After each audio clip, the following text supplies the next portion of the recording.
we still have the problem of how to get this area back in. So this is what we're going to do. I'm going to go back to the original image. I'm going to use my lasso tool, and I am going to very sloppily, that's not a word, but I'm going to use it. I'm going to very sloppily copy this and then go to Edit, Paste, Paste in Place. And I actually have a problem right here. And the problem is that I was on the wrong layer. I was trying to, excuse me, let's go step back. I was trying to copy and paste from this layer, but if I pressed Control-C and then Edit, Paste in Place, what I ended up doing is I pasted from the wrong layer. So whenever there's a problem, the first place to look, so you'll notice that all I have is a duplicate of this layer. If ever there's a problem, the first place to look is, are you on the wrong layer? Just undo a couple of times, go into your history, undo, set yourself on the right layer, copy, edit, paste in place. So now we have two layers. Well, we have other layers, but we have two layers. One that looks like this and one that looks like this. If we sandwich them on top of each other, we get the combination of both of them, which fixes the problem of all of these missing pieces.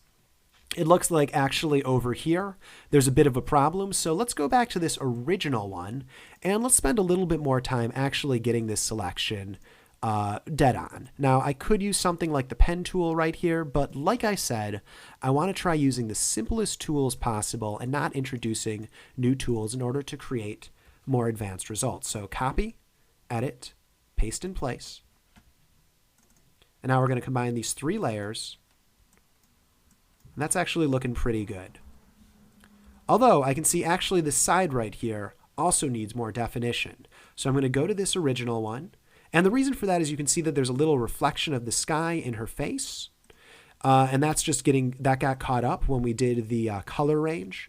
So I'm just going to go around and you can see that I've zoomed in order to do this. While using the lasso tool, I'm also hitting the space bar, clicking and dragging to move it down further, just so I'm always working in the middle of the screen, which I find a lot easier than working in these top parts right there, and also better for the sake of you watching it.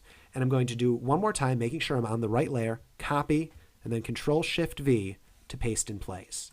And now what we have is this, this, this, and this.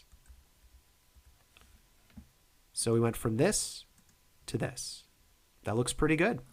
Now, if we were to give it a more forgiving background, it would look even better.